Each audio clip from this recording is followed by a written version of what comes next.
For a Good Time Call by Popatochisps. Chapter 3. Crushed. Sometimes you kept weird hours at night. You had a bad habit of coming home from work and immediately passing out, only to wake up around 10 or 11 at night and have some space to fill until you could get back to sleep again. Occasionally, you made do with the slim pickings of nighttime TV or made yourself some food that you probably shouldn't be eating so late, but mostly you resorted to screwing around on the internet with your phone. That was how you found out that Sans kept weird hours too. You had stumbled across one of those unfortunate neon sign burnouts, one Elmhurst Emergency and Trauma Center that became the I'm Hurt Emergency and Trauma Center, and immediately thought of somebody who would appreciate it. Before you could reason with yourself that it was after midnight and you had literally never sent Sans a text before, and this was a hell of an opener with no context, you'd sent off the photo. A response came not 10 minutes later. Unbelievable. LOL. Thanks for that. Pap just yelled at me to keep it down. You. Sorry, not sorry. And that was the humble beginning of your textual friendship with Sans. You texted back and forth about a lot of things. Most of it was silly stuff you found online. You'd been right, Sans did appreciate memes. But you were surprised by how many topics could arise from that kind of thing. You. No way you have that many. Unbelievable. You doubt my hoarding ability? Image 1. You. Holy shit, so that's what 86 Rocks looks like. Congrats? Unbelievable. And those are just the pretty ones. I got some more in shoe boxes and stuff. You. You have shoes? Unbelievable. Hey, what do you take me for? Some kind of fancy pants? No shoes, just the boxes. You'd even started to go a little out of your usual way to find things Sans might get a kick out of. You started following a couple geology-themed blogs just so you'd occasionally find something nerdy to share. You. Image 24. Unbelievable. Whoa, perfect cleavage, thanks. Yours? You. Not mine. Perfect though? Really? I just thought it was nice. Unbelievable. Calcite, actually. You. LOL. Completely by accident, you'd also discovered his love of cat photos. He sent them to you often as reaction images, some he probably just found online, but a lot you recognized as cats from the shelter. He admitted to you that pretty much whenever he got a free moment at work, he was in the cat room, picking up or poking or otherwise gently harassing somebody. Unbelievable. Most of them are just chill little dudes. They're great. I love it when they get happy and start vibrating. That's the best. You. You don't have to convince me. I love every one of those fuzz butts, especially when they purr. I think I just might be more of a dog person. Unbelievable. Really? I thought you were a human person. You. Hilarious. Spoken like a true cat person. I should have put you as good at cats in my phone. Unbelievable. What am I now? You. Unbelievable. Unbelievable. What? That's great. Unbelievable. Keep it. Unbelievable. It's perfect. A triple text and the first time you'd ever seen him use exclamation points? How could you say no to that? It didn't take long before you caught yourself thinking of Sans as a friend. Not just a work friend, an actual friend. And you weren't positive, but you were pretty sure he thought of you the same way. For one thing, when you talked to him at the shelter, he actually talked back. It was a little thing, but it was so unlike the clipped and stiff replies he gave when other people tried to make conversation, that it was a noticeable difference. Sans' silence had seemed so antisocial and mysterious back before you knew him. Now that you did, it seemed infinitely obvious that the man was just an awkward dork who wasn't sure what to say and didn't want to bug anybody, so he split the difference by saying as little as possible. He smiled a little wider when he saw you, though, and mostly came to you now when he'd finished the task and wasn't sure what else needed doing. He was always available when you were about ready to go to lunch, and happily gushed to you over how well his brother's schooling was going. And he listened attentively when you talked about your own life, even when it couldn't have been very interesting to hear about. Sans had to be a friend. You couldn't think of anybody else you'd rather send videos at 3 in the morning, and that was the truest measure of friendship you could think of. Speaking of which, you, Link, Sad Cat Diary. Unbelievable. Oh, big mood. You snicker a little at the mental image of Sans, huge and spooky looking, trying to sneak up on a tiny thumbtack in the wall. You're glad you went for it that day when you asked Sans to lunch. It was impulsive and a little nerve-wracking to put yourself out there like that, but it netted you a really good friend. You couldn't regret that, not even a little bit. Buddy was with you again, which seems superfluous to say at this point, but there he was. His clicker training had gone incredibly well, the food-motivated little gremlin that he was, and you'd gotten him to pick up all the basic commands that people expected out of their dogs, and didn't want to have to teach them. He knew sit, stay, drop it, though he was stubborn and sometimes pretended he didn't, and even shake.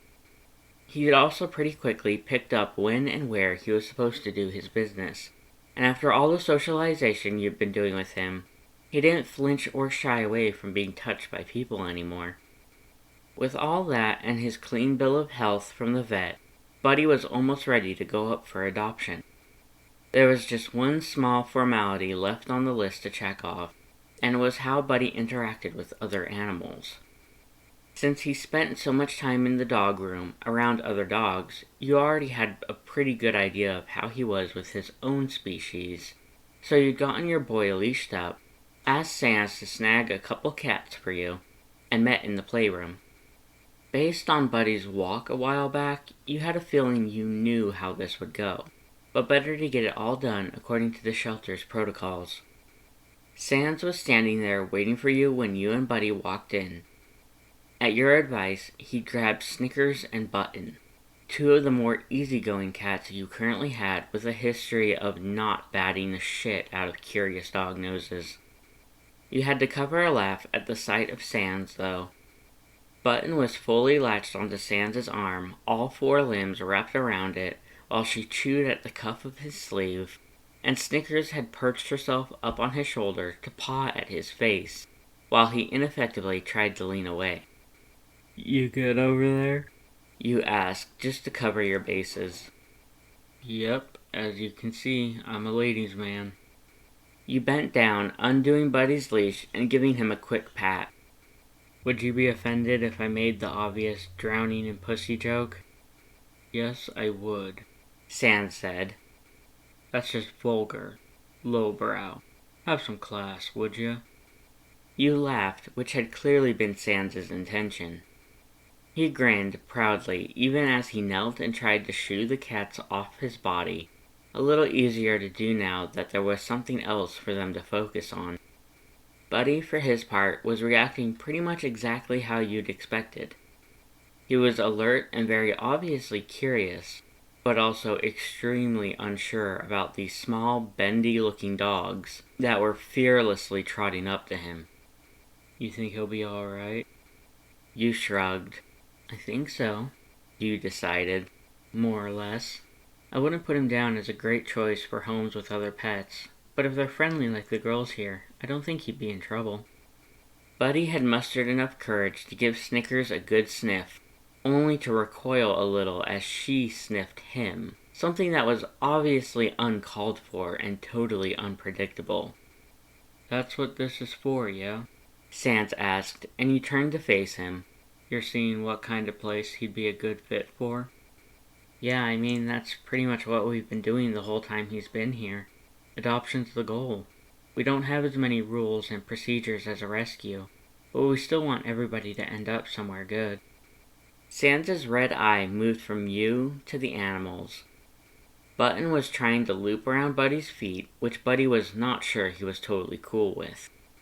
"So, what's somewhere good for Buddy?" The question made you consider it.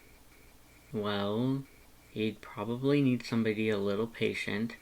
He's still nervous around new stuff and needs a while to get used to it. Sure. Ideally an only pet situation, you added. You gestured to where Snickers was playfully trying to catch Buddy's tail, while Buddy hastily tucked it and scrambled around to keep her in his line of sight. Can you imagine him having to deal with that all day? Or worse, a territorial cat? Nah, he's a lover, not a fighter. Exactly, big ol' marshmallow. You smiled fondly. Buddy just needs a place where somebody can be his best friend. So, you, right? Cue the mental record scratch. Huh? Sans clearly didn't think he'd said anything unusual. Everything you just described is you. You're patient, no pets, you're already his best pal. Why can't you take him? You frowned. I can't. Sans didn't say anything, but you felt his eye on you, so you turned to watch Buddy again. He'd laid down to keep his underside protected, and the cats were rubbing up against him on either side. It was adorable. I can't, you said again. I work way too much. I'm always here, you know. I feel awful leaving a dog. You pointedly don't say Buddy's name. Alone in the house all day long, and then half the time when I get home, I just go straight to bed, so I wouldn't even be able to play with him or give him the attention he should get. You chanced to look at Sans. His expression wasn't judgmental. Maybe a little sad, but he wasn't judging you. You sighed. It just wouldn't be fair to him. You say finally. I've always believed you shouldn't get a pet if you can't take care of it. Buddy's a good boy. He'll go to a good home real fast. I wouldn't worry about it.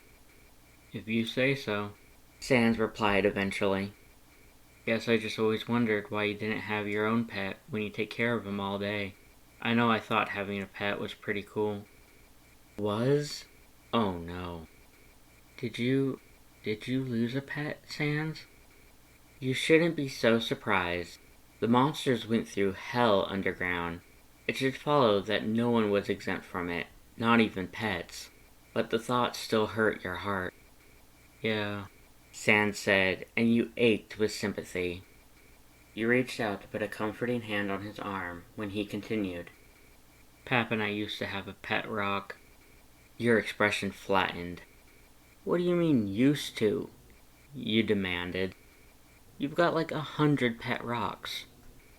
No, those are just rocks. They're not pets, Sans insisted. Not like Rocky was. His name was Rocky. Sans nodded. I am 90% sure you're fucking with me. Sans put a hand to his chest like an affronted Southern belle. Would I do that? Yes. I'm hurt, Sans said. Really, cut deep. Rocky was a very important part of our family. I mourn his loss every day. Okay, so what happened to him? You wondered, suspicion evident. Ran away. Pat blamed me for it. Sans continued, shaking his head. He was probably right to. I never fed him his sprinkles on time. Didn't appreciate him the way I should have. He was my rock and I just wasn't there for him. I'm 100% now, you said. You're fucking with me. Sans laughed loudly and unabashedly. It made you laugh a little too, even though you shoved him in the arm right after. You're such a jerk. Seriously though, he said. If you ever meet Papyrus, ask him about Rocky. He'll tell you. Oh, I'm sure, you said, tone dripping with sarcasm. You went over to rescue Buddy from his wannabe feline friends and added, You better hope I don't meet Papyrus because I'm gonna remember this and ask him and you're gonna be exposed as a total liar.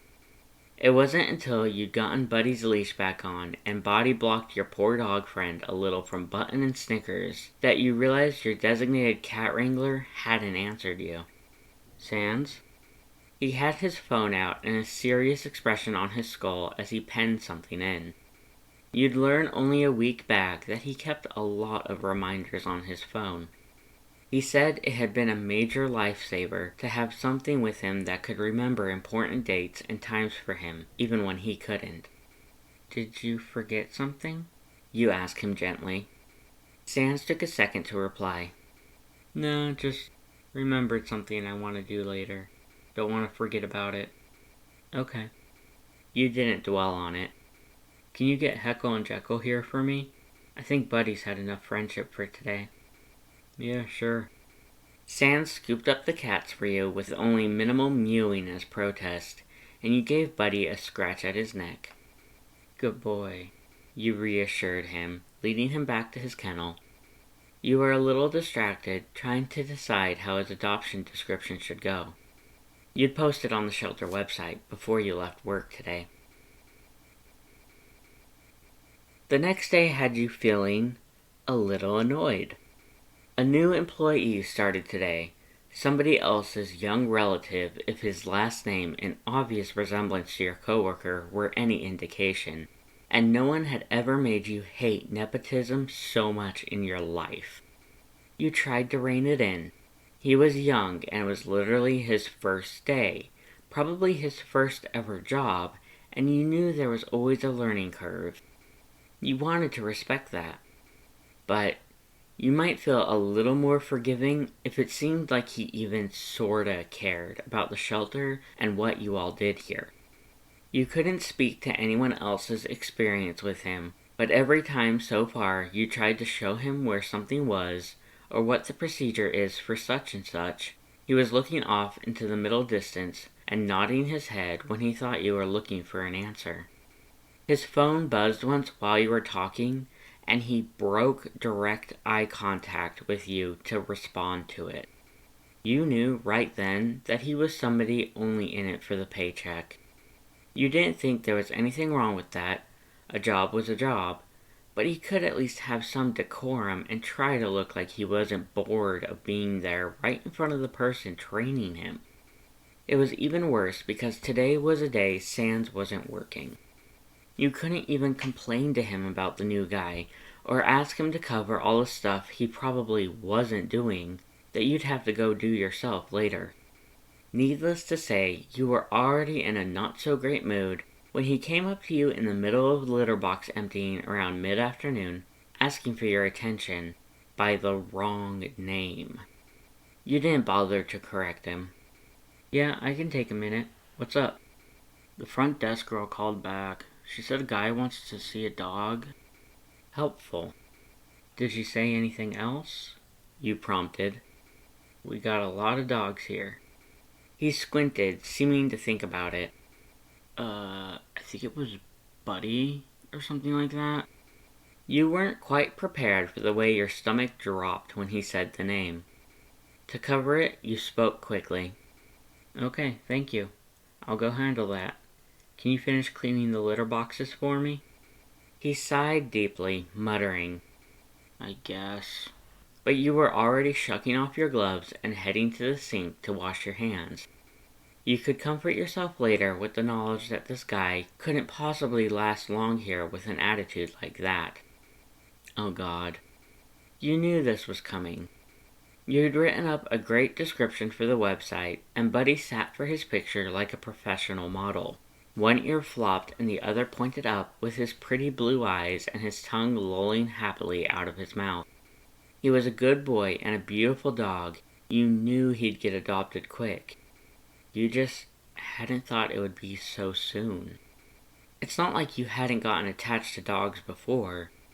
It happened a lot, actually, and it hurt a little each time watching them walk out the shelter door, but it had always been a light sting, easily soothed by the knowledge that they were going to a good home with people who'd love them.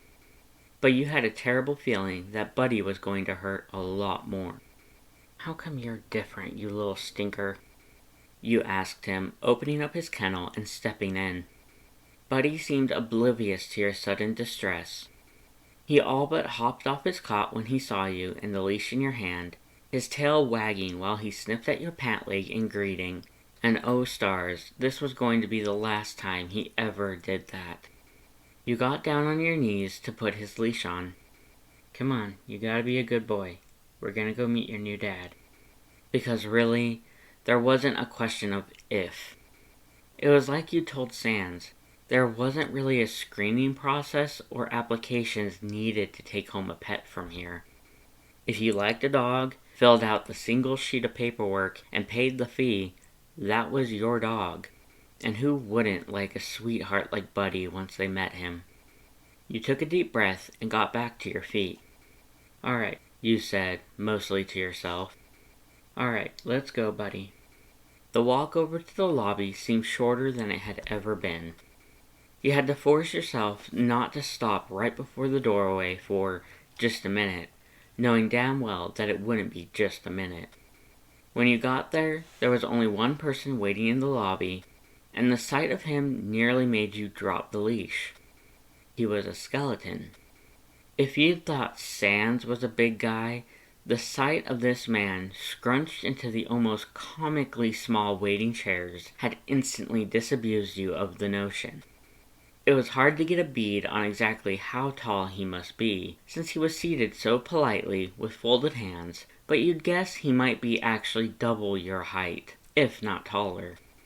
He at least wasn't built as broadly as your friend, but his overall length of limb seemed to make up for it, and if it weren't for his obvious good manners, the sheer size of him might have been enough to make you a little nervous. Well, his manners, the cobalt blue squares of his really cute braces, and his matching glasses frames that were actually taped to the sides of his skull. He spotted you almost the moment you walked in, and rose to greet you. "Hello," he said cheerfully, offering one massive, spindly hand for you to shake. "I'm Papyrus. It's a pleasure to meet you." It was interesting trying to figure out how to shake his hand in return with the obvious size difference, but he took pity on you and helped you make it work. You introduced yourself right back. "Ah, of course," he said when you told him your name. "Sans is human. He's told me a lot about you. All good things, naturally." You laughed a little, feeling just a tiny bit nervous all of a sudden at the thought of Sans talking about you, and at being called Sans is human. "Likewise. Congratulations on acing that test last week." Papyrus scoffed, but you couldn't help but notice the sudden hint of denim blue on his cheekbones. "Thank you, but really I have no idea why Sans would brag about that to anyone. Did he tell you the exam was on the human skeletal system?" No, he left that part out, I think. "I didn't even study, for obvious reasons," he told you, gesturing broadly to himself. You suddenly noticed the vibrant rainbow tie-dye crop top he was wearing, and the black jacket he had over it with intricately embroidered flowers stitched into the leather. Sans had been so right. Papyrus was insanely cool.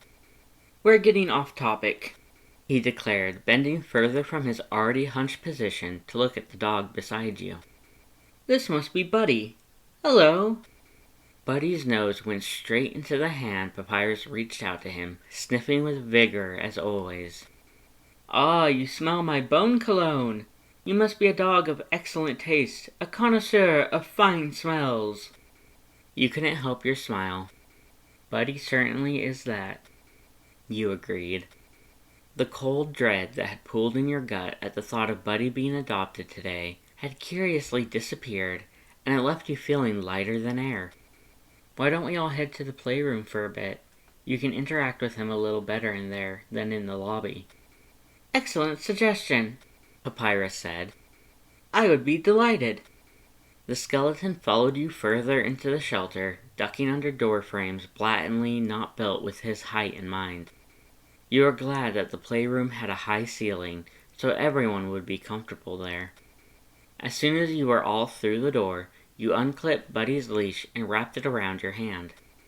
"Papyrus, you can go ahead and ask Buddy to bring you a TOY. He knows what that word means, and he's good at fetch." "Oh, so am I." "Really?" "Yes, unrivaled at fetch in all of Snowdin." he said proudly, before pausing and looking a tad hesitant. You noticed he had the same nervous gesture Sans had, of looking down and to the left, and you found it unspeakably endearing. Well, I was, anyway, for a time. I worked quite closely with the canine unit, and my fetch time was always the best out of all of them. My training regimen hasn't been as rigorous as it was back then, though, so I suppose I can't say with certainty that it's the same. I've been busy lately, even by my own standards. I know the feeling. You empathized. Adding Buddy into the mix won't be too much, will it? Papyrus laughed, a bright and booming "Nyeh-ha-ha" that totally disarmed you. I don't see how it could be, Papyrus assured you. Buddy, the dog focused on him instantly. Can you bring me a toy? Buddy perked right up when he heard the word of fun times and happily bounced off to pick his favorite, a spiky rubber hedgehog that had seen better days. But its squeaker still worked, so it was the golden toy to many of the dogs here. Papyrus seemed pleased to have the slimy thing dropped into his hand, and he gave it a gentle lob across the room. Buddy went after it like a shot, almost as if he knew his performance was being judged. He even jumped a little to snatch it right out of the air. Papyrus gave a suitably impressed noise and patted Buddy on the head when he returned the hedgehog. Well, he said, giving the toy another toss. He's smart and fast and a very handsome dog. He's already met all my standards. I can't say I'm surprised. I'm pretty fond of Buddy myself. I have to admit, though, I am curious why... You frowned, wondering if the thing you were about to ask was presumptive. Did Sans tell you about Buddy? Yes, of course. Buddy brought the hedgehog back again, and Papyrus put it to the side, abandoning the play in favor of scratching through Buddy's black and white fur. We don't really keep secrets. I've known about Buddy for quite a while. Oh, right. You cleared your throat. Then I guess I don't have to give you the disclaimer about his one unfortunate biting incident, which hasn't been repeated, you quickly added. Papyrus didn't seem concerned. The only thing unfortunate about that incident is that Sans still wears that old hoodie. Buddy had rolled over onto his back, and if his windmill of a tail was any indication, his new skeleton friend was very good at belly rubs. It speaks to Buddy's tenacity. I admire a dog who'll protect himself when he's in trouble. Not many people saw it that way. An aggressive dog was just an aggressive dog, even with extenuating circumstances. Papyrus's perspective was refreshing. Well, he's not exactly a guard dog, if that's what you're looking for, you cautioned. Mostly he runs away if he's in trouble, so... That's even better! Unnecessary conflict is so unnecessary. Papyrus grinned broadly at you. Even with his braces, it was a totally winning smile. I think Buddy will fit right in at our house. That's great, you said, and you sincerely meant it. If you're ready to take him home today, we can go back to the front and get everything settled. Papyrus agreed immediately. On the way there, he seemed compelled to assure you that he was well prepared for Buddy's arrival. He had read through as much dog ownership literature as he could find online last night, and purchased all the essentials as soon as the stores had opened this morning. Kibble, a bed, a leash and collar set with bones on them, and how fashion-forward was it of dog accessories to include bones in their designs. Papyrus was very impressed. And of course he'll get plenty of exercise. I've been looking for a jogging buddy, and he already has the right name for it. You laughed. Papyrus, I can't tell you how great that is to hear. I love knowing my dogs are going somewhere good for them. You know, half the people who adopt don't even fill out the form all the way. Papyrus looked at the piece of paper you handed to him. He flipped it over to see the blank backside and frowned. What? Seriously? Seriously. It's not technically required. Mostly for record keeping, so people just don't do it or leave a bunch of blanks. You wouldn't believe how many of those have no addresses because people couldn't be bothered to remember what street they lived on. Papyrus started snickering. Oh my god, how embarrassing. I really shouldn't laugh, he said, grabbing a pen and jotting down his information. That sounds like exactly the kind of thing Sans would do. Does it really? Sadly, yes. If I'd left this up to him, it would be all blank except for maybe his name. And then he wouldn't turn it in, and I'd find it 3 weeks later crumpled up in his trash tornado. That sounds exactly right, actually. Sorry, Sans, can't defend you against completely true accusations. The lobby was quiet for a few moments, filled only by the sound of Buddy's panting and the scratching of the pen. Then Papyrus spoke up again. Actually, feel free not to answer if it's something you don't feel comfortable discussing, but Sans. You waited for him to finish his thought, but he didn't. Yes? You prompted. He's not... Is he like that here? Papyrus asked you, looking concerned. I know he's not technically employed, but he does things here, right? He doesn't just, I don't know, sit in the break room all day and look busy when someone important walks by? You blinked, startled by the thought. No, he doesn't do that. He's a big help around here. Actually, you added, sheepish and a little quiet in case your voice carried. I was kind of upset he wasn't in today, because I don't think I'm going to get as much done without him around to lend a hand.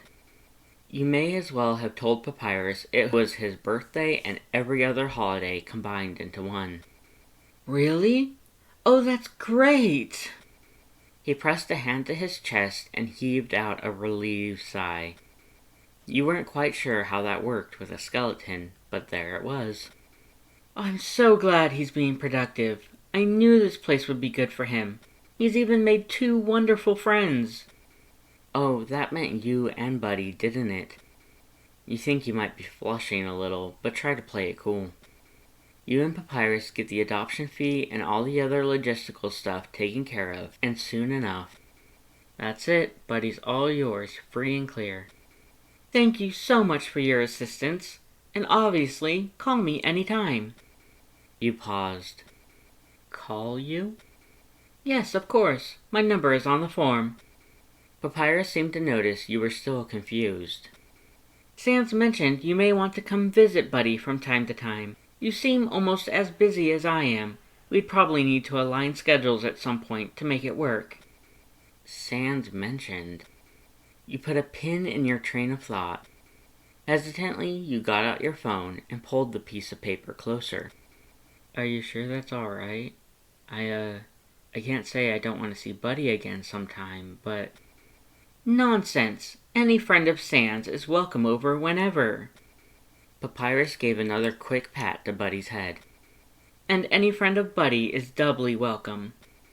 Good enough for you.